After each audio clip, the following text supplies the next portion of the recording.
Pramotha party Prasarugni best interest decision naharnai thangnai Bidhan Sabha जों एकक प्रतिद्वंदिता खायखा because chini greater Tipralenni dabino केंद्रीय सरकार এবং भारत हादरनि बरक सिथुं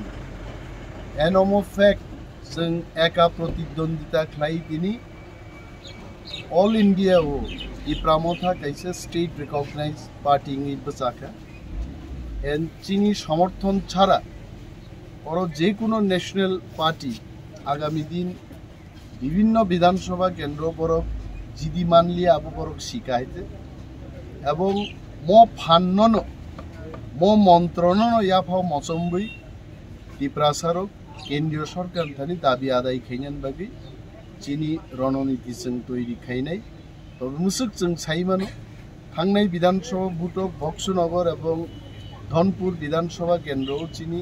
प्राप्त भोट बसक जों आबो नुखा आ भोट बाय चीनी प्रतिपक्षनो मेचेन्नानि सम्भविया जार कारणे Prasarokनि दाबी बेस्ट इफेक्टिवली रिप्रेजेंट होननानै बागै जों बचाया फानो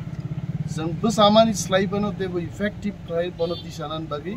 चीनी रणनीति जों आगामी 19 बा 20 तारिखआव जों घोषणा खालामो। Thank you.